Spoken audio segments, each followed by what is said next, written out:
नमस्कार दोस्तों, मैं doctor Sanjay Sharma, dermatologist and hair transplant surgeon.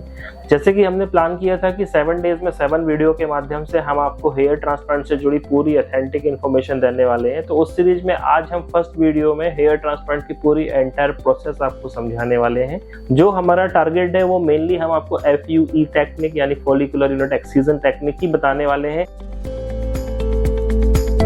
FUE technique यानी कि फॉलिकुलर यूनिट आजकल एक्सीजन बोलते हैं। तो इसमें हम क्या करते हैं कि जो हमारी एक एक रूट है हेयर की उसको निकालते हैं और जहाँ पे हमें लगाना है उस एरिया में स्लिट बनाते हैं और फिर उसमें ग्राफ्ट डालते हैं। मतलब सर्जरी बहुत ही सिंपल है, इसको फिर से समझिए आप।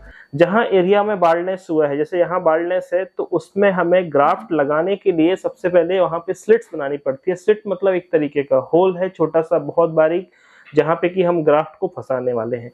मतलब 3 स्टेप में सर्जरी है। फर्स्ट स्टेप में हम यहाँ स्लिट्स बनाएंगे। स्लिट्स जब बनाते हैं तो स्लिट बहुत ही पास होनी चाहिए ताकि वो डेंस हो, घने बाल आए। वैसे ही फिर उसके बाद जब हमारा स्लिटिंग प्रोसेस कंप्लीट हो जाता है तो जितने स्लिट ने बनाए हैं, सपोज करिए कि हमने 3000 स्लिट्स बनाए हैं, तो फिर डोनर एरिया में पीछे से या फिर बियर्ड से हम 3000 ग्राफ्ट निकालते हैं। एक ग्राफ्ट में 2 या 3 बाल हो सकते हैं। ग्राफ्ट मतलब जड़ होती है। ग्राफ्ट को निकालने के लिए हम बहुत ही फाइन पंच का यूज करते हैं, 0.8 mm का पंच का यूज करते हैं, जिसको हम माइक्रो पंच बोलते हैं, जिससे कि जहां से ग्राफ्ट निकाल रहे हैं वहां बिल्कुल भी जगह डैमेज ना दिखे, खाली ना दिखे, मतलब घोस्ट इमेज ना दिखे। तो डोनर एरिया में एक निकालने के बाद समझ में भी नहीं आता कि यहाँ से ग्राफ्ट लिए गए हैं। वो ग्राफ्ट को एक स्पेशल मशीन में रखते हैं जिसे हम चिलर मशीन बोलते हैं। उसमें कुछ स्पेशल सॉल्यूशंस भी डाल सकते हैं जिससे ग्राफ्ट का सर्वाइवल अच्छा रहे। और थर्ड स्टेप में वो जो निकाले हुए ग्राफ्ट हैं उनको बनाई हुई स्लिट में फंसाया जाता है और उस प्रोसेस को हम इम्प्लांटेशन बोलते हैं। तो इस तरह से सर्जरी 3 स्टेप में हो रही है: slit making, extraction and then फिर इम्प्लांटेशन। ये पूरी प्रोसेस में लगभग पूरा दिन लग जाता है। कितने ग्राफ्ट लगाए जा रहे हैं उसके हिसाब से टाइम लगता है।